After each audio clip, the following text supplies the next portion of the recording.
I shitted myself when I was 16. There's nothing more to that story. I just want to let you know the type of person I am. Have you ever been so poor that you couldn't pick up a drug habit? For the Koreans that don't know, drug habits means crack, cocaine, weed, all that shit. My family couldn't even get alcoholism in their life. Oh, it's so fucked up. Because I could have been a great singer. Because there's a stereotype that black people can sing, especially in Korea. You know, they walk up to you, hey, oh, I know black people are so talented. You can sing. I'm like, no, my mom, she didn't take any drugs. And it was just so crazy because, like, when I go out with my friends and we go to karaoke, I make sure they're all fucking drunk. So I sound fucking amazing. Oh, so amazing. Man. But to be real, you know, growing up in Brooklyn, New York City, what's up? Ain't no Brooklyn in this house? Okay, that's fine. But growing up in Brooklyn, you know, you had to be creative, you know? Especially being a poor black man. I stole pennies from my mom. Real talk, I stole pennies from my mom. You know, most people stole dollars, $20. No, I stole pennies. Yeah. So I used to count 500 pennies from my mom. And, you know, as a fat man, you know, I need my daily supply of diabetes. The funny thing about this is, even as a fat man, I didn't want everyone to know that I was a fat ass. So I would stop at 5 stores, for you know, for the Koreans in the room, 5 CUs. So I would spend 100 pennies in each of those stores, just so they wouldn't notice how much of a fat ass I am. And they fucking hated me. When I walked in there, it was like, oh shit, he's back. Real talk. Excuse me, I'm an alcoholic on the weekends.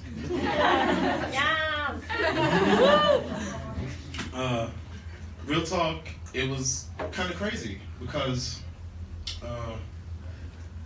I would walk in there and I know what's up. I'm about to tear it down, some honey buns. You know, for the Queens in the room, just like donuts. So I would walk up to the store owner, and the store owner would look at me and like, oh fuck, he's here again. They're not gonna count those pennies. I learned that later on in life, you know, that they wouldn't count it, so I would just, you know, short it. What the fuck? 20 cents? You don't give a fuck. Man, so I would go through that and I would live my life and it was good for a fat guy. And moving on, yes, I am black. Yes, I am fat. And yes, I'm fucking gay. And you had to be creative in life with everything that I've done. Which is kind of funny because my brother once caught me watching gay porn. I know, right?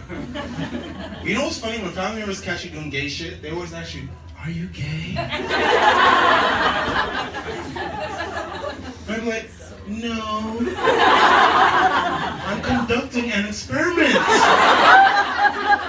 5 years later, I told my brother, the hypothesis is correct.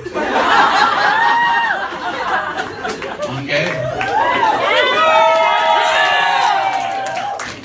And today, we're very different from when I grew up. I was one of the last generations where we didn't really give a fuck about the things that we said to our friends. You know, we grew up very diverse. I was the only black person in my friend group because I truly believe that the society that we live in order for us to grow, we had to learn from each other.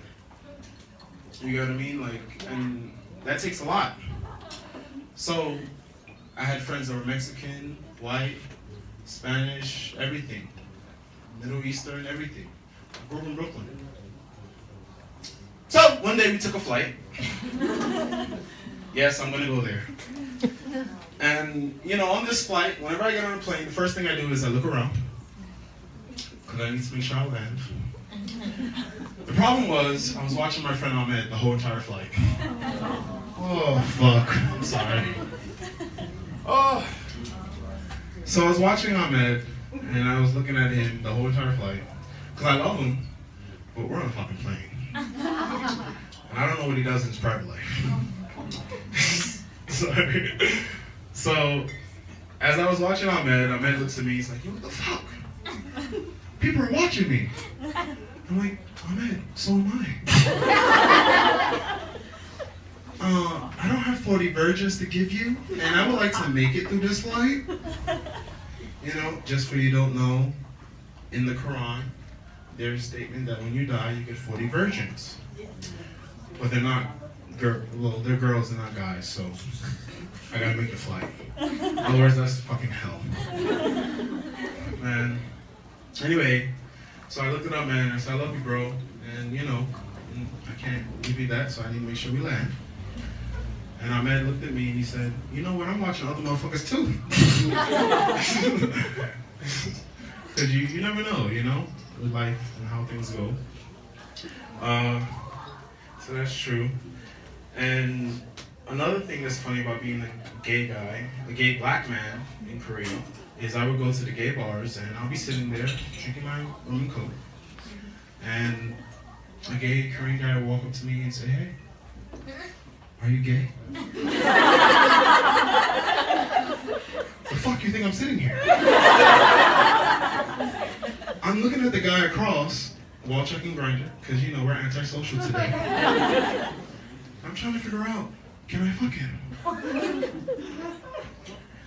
You know, straight guys do that today, I guess. In his head. It's quite funny, you know. Life. You know, on a serious note, no jokes, we live in a world where there's a lot of shit going on. And right now, it's very touching to see this, you know. So many people, diverse, here get together and we laugh and we enjoy the art, everything that's around us. And we have Trump as president of the United States of America.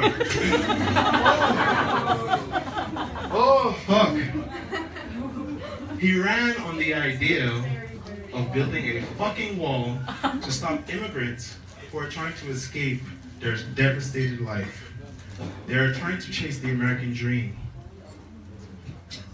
But the American dream is 2 jobs and you're still poor. That is so fucking true. Excuse me, I told you I'm an alcoholic. Only on the weekends. Jerry knows. He's over there. He's an alcoholic too on the weekends. I apologize. So, yeah, you know what's so funny about our president is you're building a wall to stop immigrants from coming in, but he must have a secret door because all of his wives were immigrants. Which is quite amazing. Oh yeah, I'm gonna build this wall. I'm gonna stop everyone from entering, but only the beautiful women from other countries. Because, you know, our president likes to grab girls by the pussy. Fucking dick. And what's so ironic about the whole situation that's going on is that I'm a first generation American. My mom is Jamaican. When I told her I was coming to Korea, she said, why you wanna go to China? I had to have a conversation with her and say, hey, Mom, I love you, but I'm going to South Korea. Why you want to say Kim Jong-un? Mom. I'm not going to North Korea. I'm going to South Korea. And even today, my mom says, he eats everything yet? Because you know, Kim Jong-un's the only fat guy in North Korea. I ain't lying. Have you ever seen his generals? They're all skinny, standing behind him, starving like a motherfucker. All I wanted was rice. But in the reality of life, and when it comes down to it, Trump can build a wall, everyone can build a wall, but my family flew over it. quite amazing. I want to thank Romy because this is my first time performing stand-up in front of you guys. And when I sat down and I wrote this, black people, you're about to laugh. It was like, nigga, nigga, nigga, nigga! Romy had to say, and James, he's hiding. He's antisocial. That can't work here.